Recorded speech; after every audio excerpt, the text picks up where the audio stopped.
to make the best technology even better?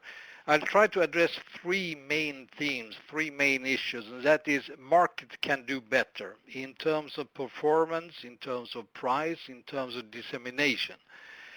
Second, the market needs guidance to be able to do better. And third, we who are trying to make the market better, we need to understand the market actors' psychology a bit better. We very often have a tendency to think about market as some sort of automatic creature. The future just happens. No, it does not. We have to shape the future. We have to fiddle around a little bit with the market and make use of the market forces. And once we have done so, the market can do wonderful tricks for us.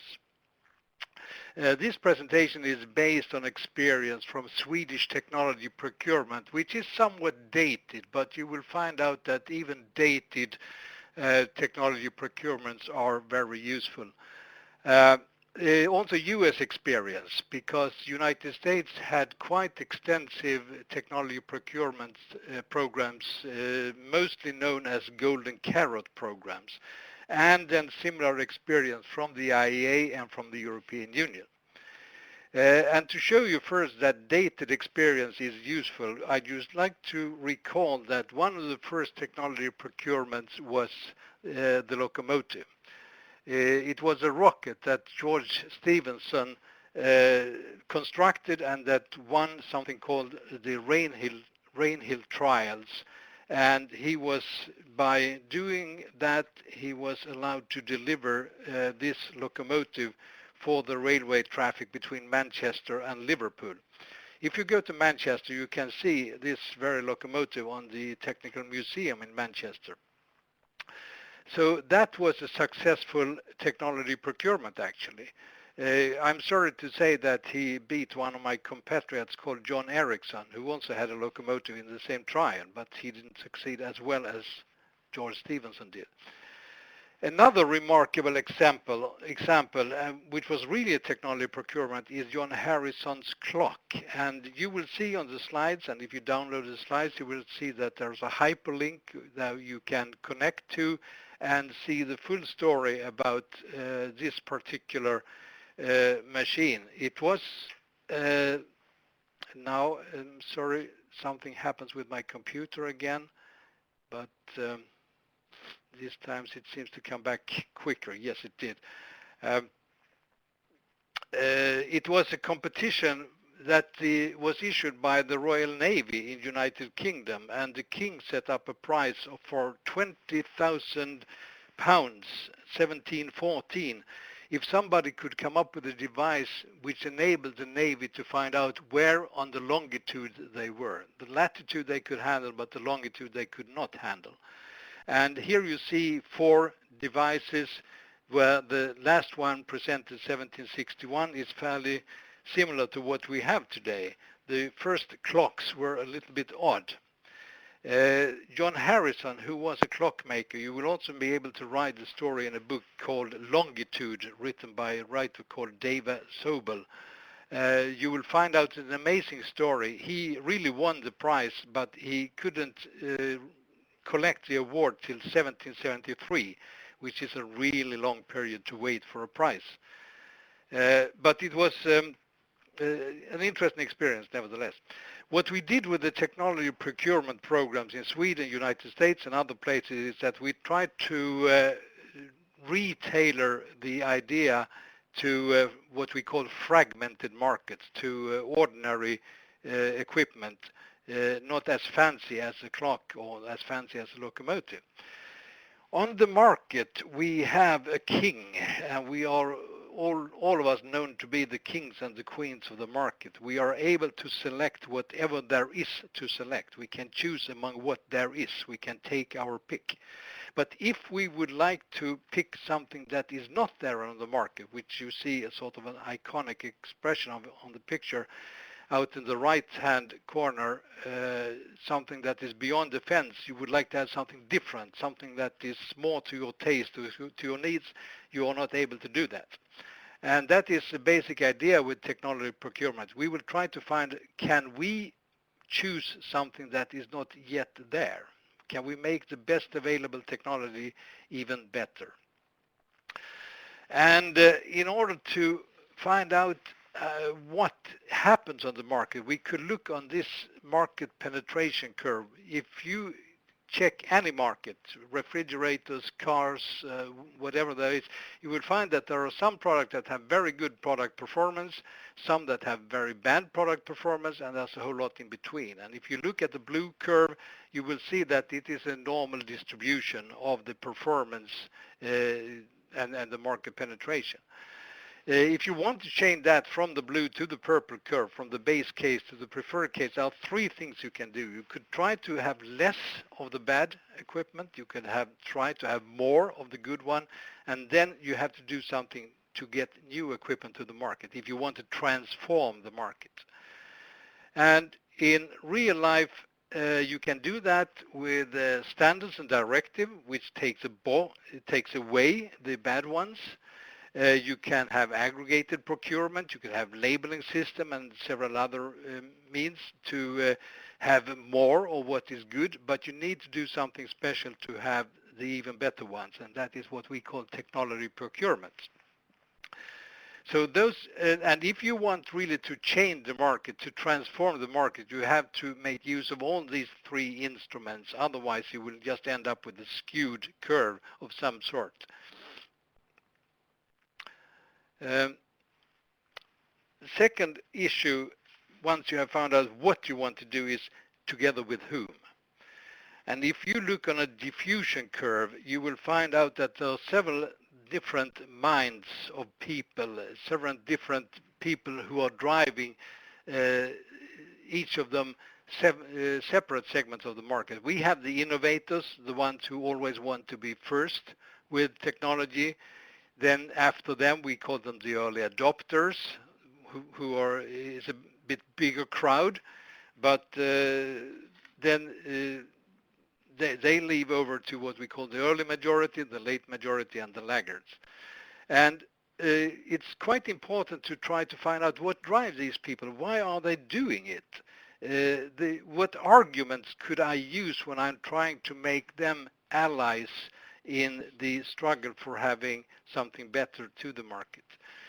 And you will find that the innovators and the early adopters, they are very susceptible to arguments about performance. They like technology, they like to be first with the technology, they trust technology, so performance is a valid argument in their life. The early majority, they do not like to deal with technology that could fail them. So comfort and solution that delivers comfort is the argument that goes with these people. And then the late majority, then you could use the price argument, because these people, they know, they see from relatives and all around them this technology is there, but they do not really react till they find it worth to pay the price for it. Finally, you have the group that is called laggards, and there's sometimes people that you say that you cannot reach them at all. There's no argument in the world that will make them change something, and that is for different reasons. But the point is that it is quite important to know that people react differently to different arguments. So if you start a process trying to change the technology and the use of technology, you have to keep in mind what makes people do it. And if you want to stage a process where you are putting in a new policy to make a change, you have to keep this in mind. And this figure is taken from an IEA book, which you see the source down there, called Deploying Renewables, has later been reprinted in the Energy Technology Perspective, also from the IEA 2014. The point I want to make here is to say that in the lower left-hand corner, when the market, if you want the market to take off, if you stage something to introduce something new to the market, you want to be effective. And you have to have policies that are according to that. When you get up to a higher saturation on the market, the policies could be efficient. And then the arguments about being cost efficient are useful. But it could be completely different policies depending on where on the dissemination you are, how mature the technology are, what the supposed consumers, how they react to embrace the technology or reject the technology. If you want to be analytical about it, again, you could see the dissemination curve. You could see the blue dissemination curve. If you want to change that to the purple or the red or the pink dissemination curve, there are 4 ways that you can find value. And that is, first of all, in earlier introduction. If you have a new technology that has a value, the earlier introduction is a value in itself. You can get faster acceptance for the technology. You could have a steeper dissemination curve. You will have a value in earlier application, and you could get a higher saturation. So from a policy point of view, if you will try to figure out, is it worth to put this policy in place, there are several different values that you would like to consider. They are not easily calculated, but it's not always necessary to make all the calculations down to the last decimal.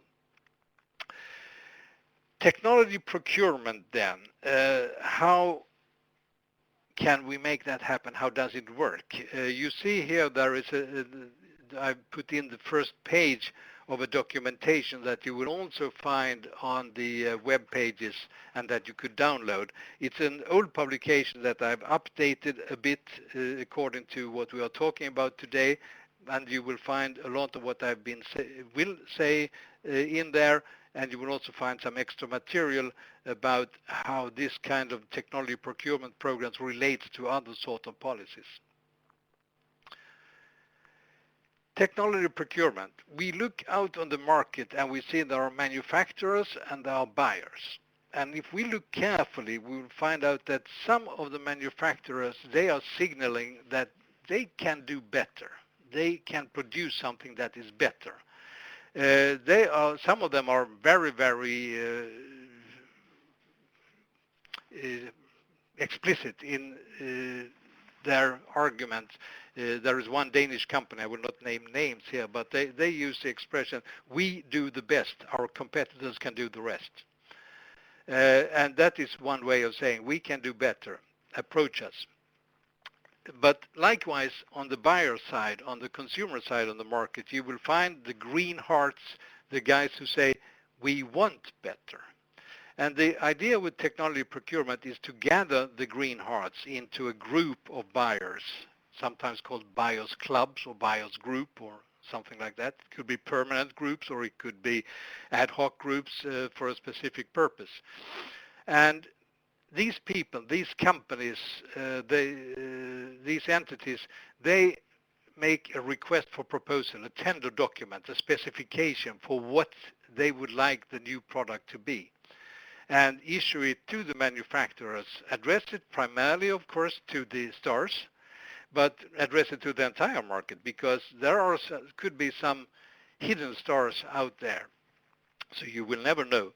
But that is the entire process, and this is the heart of the process, to have the green hearts gathered in a group and make them ask for what they want. And then eventually you will pick one of the stars as the deliverer, as a supplier of this BAT plus technology. Has been argued a lot when we made the procurements in Sweden and also in the United States procurements. Should there be one winner or should there be 2 winners? You could argue in favor of both of them, and you could even argue in favor of several winners. But we found out that normally one winner was the best way to do it, because the competitors, the one who lose this specific procurement, they will eventually catch up. They may not be too happy at the time when the process is finished the first time, and they may argue that they have been maltreated and all sorts, but in all cases I know of, they came back after some time, and we will soon see another picture and see how they are coming back.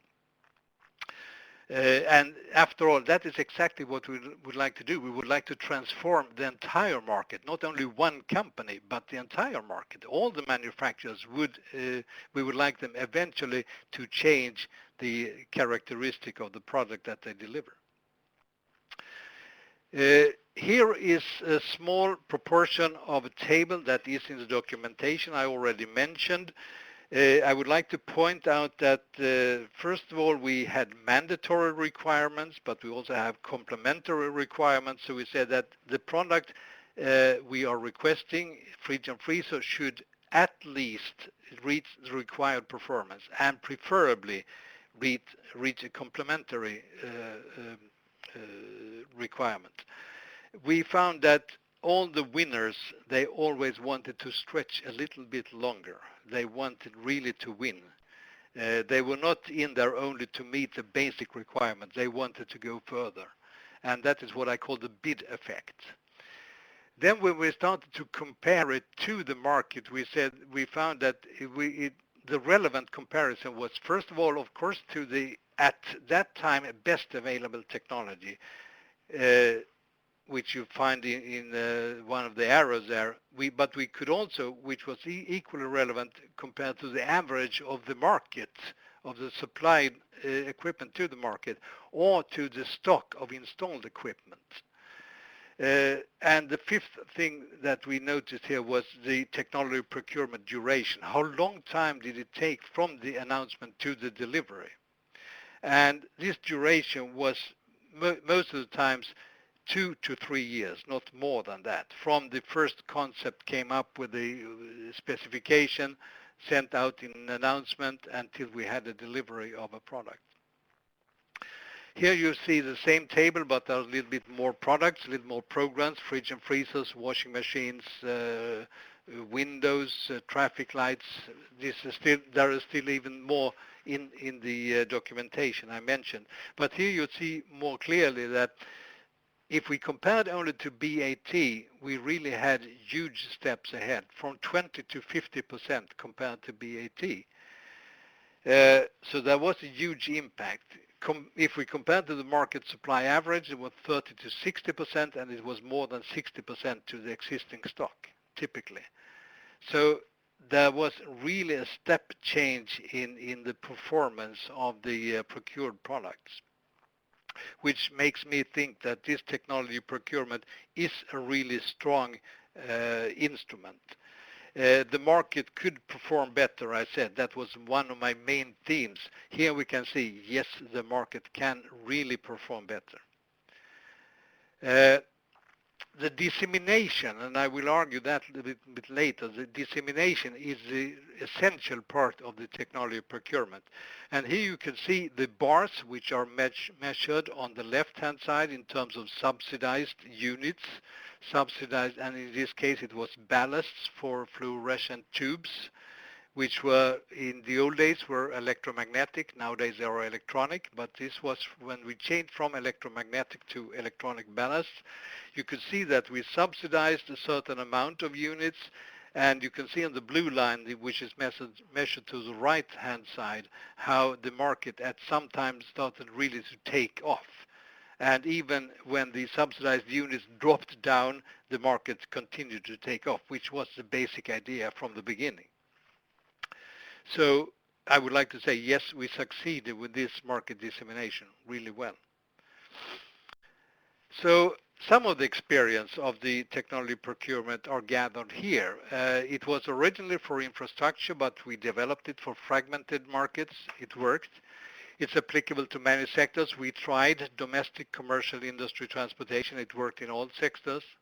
It was a short time to the first series, and the step changes, which I just mentioned, were huge.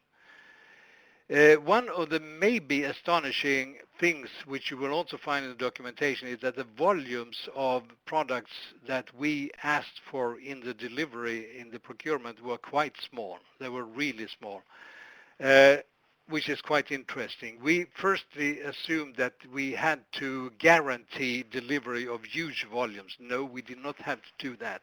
And that is because the companies who deliver, they are always the star companies, they are always interested in trying a small niche market where they could test new products, and that doesn't have to be big volumes. It could even be to the contrary. If something should fail, it is not a big fail, it's just a small fail. We paid a subsidy, yes, but I put it in the quotation marks because the subsidy was to the customer to take the risk of being a test customer, because it's not an easy thing to say, yes, I would like to test new technology if it fails. So we said, if we give you this amount of money, are you prepared to take the risk and you will not complain if something happens? And they said yes. We had a dialogue procedure. I will not dwell very much upon it, but there has been expressed in other circumstances that it's necessary to make an early announcement to the manufacturers in particular that this will happen. In a few months' time, we will issue a technology procurement. In a few months' time, there will be a specification. Be prepared. There will be something, because they do not want to be taken by surprise. On the contrary, we really need them to be an enthusiastic partner in this change process. It's also quite fun to see that when we made these early announcements, most of the markets, when we made that in public, they said, oh no, we don't need that. You don't have to push us. We can do this on our own. And once the entire process was over, after 2 or 3 years, they said, this was quite fun. Can we do it again, please? So there's also sort of a procedure out there, but the guidance is needed. Here is a case, an actual case. It's taken from one of the participating companies who showed us why they were interested, and that was the leading company. They said the cost for the product that we can deliver is the red line.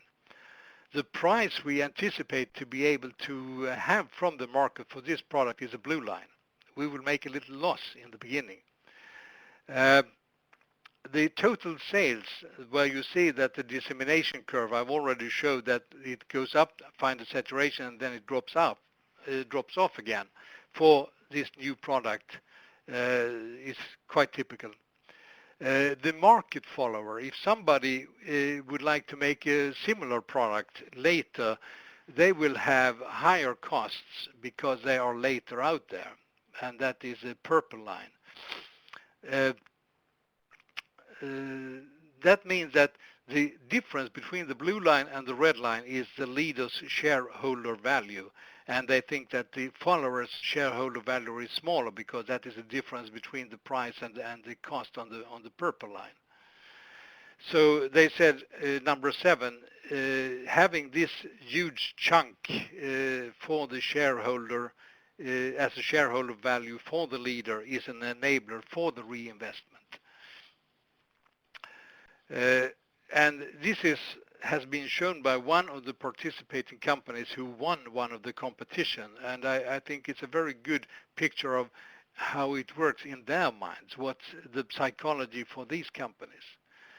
Another way of showing roughly the same is the same company who said, and this is a completely conceptual figure, has nothing to do with reality, except that if you see that the request for proposal for technology procurement stating kilowatt hours, volume, etc., for a product, dropped into the laboratory of this competing company. They said, we had 12 ideas when we saw this RFP. 7 of those ideas could be put into one product, and then it went into the product that you see on the right-hand side there, which is not the actual product. Again, it's just an iconic representation. But the point is that they said that by having this technology procurement, we managed to rationalize our R&D, because all of a sudden we found out what the customer really wanted. And as one of the researchers have said, Bengt-Åke Lundvall from Aarhus University, professor in industrial economics, and said that the best friend for a big company who wants to develop is a demanding customer, and that is what we provided with the technology procurement, demanding customers. Another also real case was a company, and this was the heat pump procurement. You will find part of the story in the documents. They put the existing product, again they saw the technology procurement RFP. They put the existing product on the table, invited all their sub-suppliers, A, B, C, and D, and E, and put it around the product and started to ask each other, what can we do? What can you do? This is what we can do. If we do that, what will you do? So they started an iterative redesign process and came up with a new product, which was a success. They won the procurement. And again, it's a way of showing that these technology procurements can be very important if the company is really interested in developing and is really interested in staying on the market and be a part of the change of the market. Markets in principle, we are normally thinking of markets as something where the manufacturer supplies something to the user and they are very happy and they buy it and they buy more of it if they like it and they stop to buy it if they don't like it.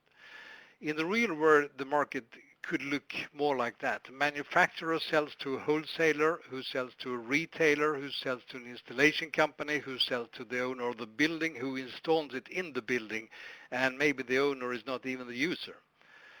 The manufacturer, what he and she can do is dependent on what the sub-supplier could provide. It is dependent on what the regulator says.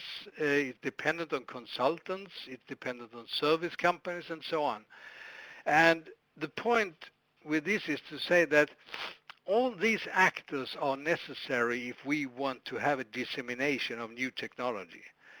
And if any of these actors think that the new product is not good for them, they could severely either stop or derail the process of change. So we want to make these people allies of the process. And the only way we can make them allies of the process is to make sure that they understand what actually is going on and find out that it is in their own benefit of participating. So we needed supporting activities, and you will find a lot about that in the documentation, so I will not go into many of the details, except saying that, for instance, if you look on item E, advice to professionals, could be a very important part. Even if the professional, the company you want to address is not a participant in the original buyers club, the buyers group, they could be useful in the subsequent disseminations. So one way to make sure that they really understand that now here is something new. Supporting actors, K, are very important. That's part of the change. And finally, P down there, troubleshooting team, can be absolutely necessary if you have a full-fledged technology procurement process. Because if something goes wrong, it will go wrong. If something could go wrong, it will go wrong. That's one of the laws we sometimes have. And then you have to be really prepared to make sure that it doesn't go wrong in a bad way. You can catch a problem very early and you can change it to be in favor instead of disfavor. So we used to say, as a catalyst of this process, we don't want it, we don't buy it, we don't pay for it, it being the product. And just by saying it was a way of saying that we want real customers. It is real customer need that has to be satisfied, not the government or any other operating agent or project leader that is just a catalyst. It is real customers who have to state what they want. And the real customers buy, and they may want to buy more if they like it. And the manufacturers pay for the development. Then, of course, the entire process cost a little bit of money, but it was not. It was to make the process happen, not to buy the products. Because I have seen, and we have seen, that there have been severe problems in procurement processes where government,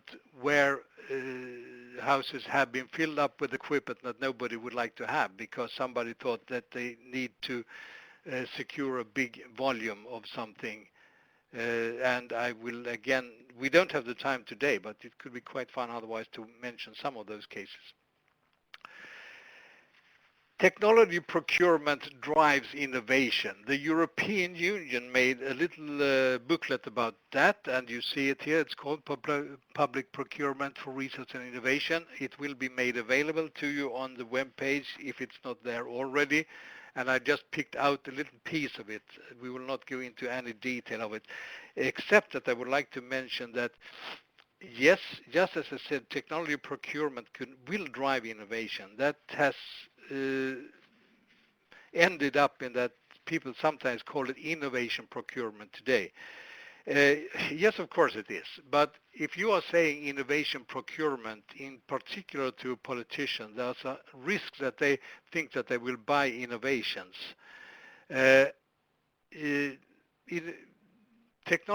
Procured technology drive innovation. You're buying into an innovation process. But just innovation is a risky name because it doesn't have to be very fancy changes sometimes to have an innovation produce something that is much more useful than the existing products can perform today. A bit then about the procedure. There are several stages in the procedure. I call them feasibility, buyers group specifications, tendering, management, and dissemination. And the feasibility is the first fun part where you are sitting down trying to figure out what technology could be impacted, could be affected with the technology procurement, which could be quite a fun process. And I remember in our offices we had fierce discussions which lasted for months sometimes, whether we should do it or not, was the market mature for a change or not. We had to think about the product flow. Who were the partners involved? And I just showed a list of that before. I call them trade allies. What are the market characteristics? What are the alternative technologies? Is the competition strong or not? What are the purchasing routines? What are the supply side features? The company size? There you could run into a problem that some companies are very dominant on the market, and they could either like you or they could dislike you, and in both cases it could be a problem. If they like you, they would like you to stage the process to favor their product. If they dislike you, they would like to derail the procurement. And then, of course, the other aspects. Do we have earlier experiences? Are these experiences valid for new product? We very often thought so. Just because we have procured a fridge and freezer, we found out that that was not always applicable for other freezing products on the market. The buyers group, that is basically the heart, trying to get the buyers group together where you address and find people and companies who have the right motivation to participate. The right motivation could be either because they are big or because they are influential. Sometimes it's not the biggest companies who are the most influential on the market, certainly not when it comes to technology, but small companies can be very known for being choosy companies, the ones who always buy the best and knows what they are buying. How prepared are the companies for a change right now? They might have made all the changes necessary just a year or two ago, and they are not prepared at all to make further changes. So composing and motivating and discussing with the buyers group is very important. I have a troubleshooting problem again, but seems to be in line, so we will move on. Specifications. It's very necessary that the specification for the product takes all performance characteristics of the product into account. If you are buying a refrigerator and it should be energy efficient, you may want to think about kilowatt hour per liter of volume in the refrigerator, but for it to be a refrigerator, it may have to be silent because you're going to put it in a room where noise would be a disturbance. You want to make sure that it keeps your products cold long enough and makes it cold quickly enough.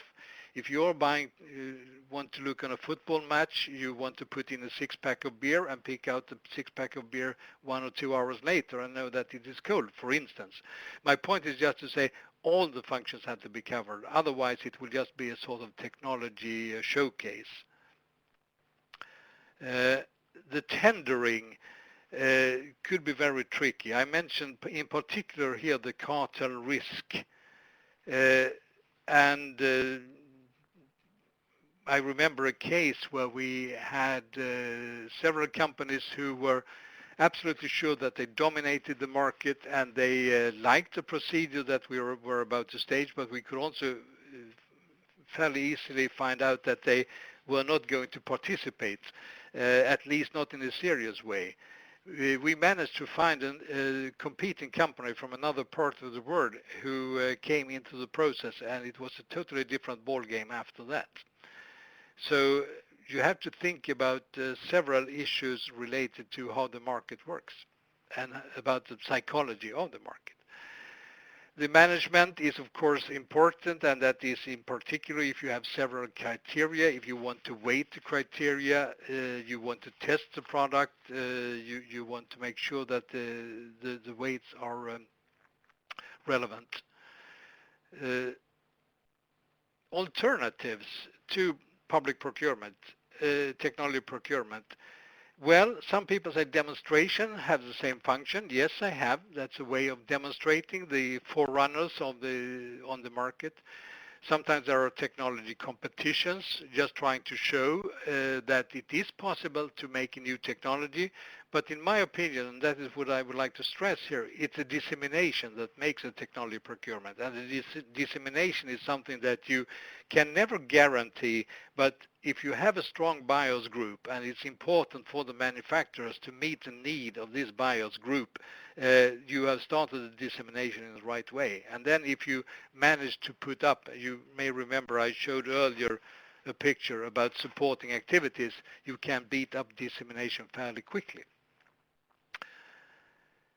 From the IEA experience, and here you see the cover of a book that you can download, and I've seen that it is already there on the web page, where at that time project leader we had, Hans Westling, he's unfortunately not with us anymore, he died a few years ago, have made an extremely good presentation of how the process has worked, not only for energy but also for other types of procurements.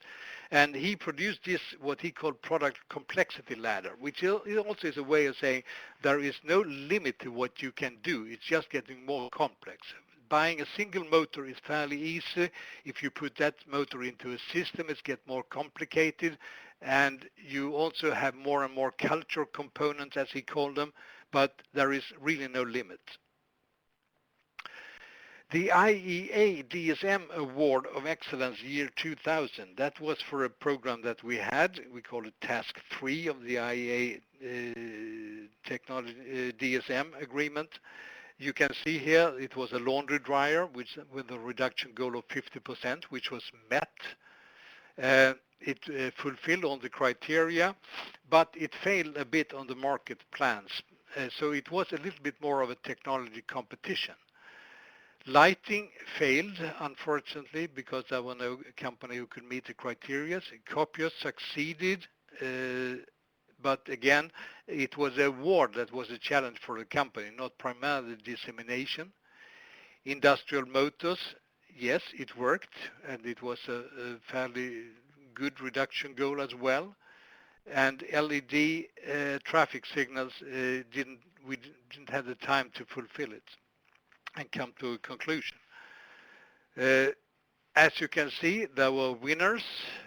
The laundry dryer, 50% less, motors 20% less, copiers 75% less in operation, and you will find out more in the literature about the details of them.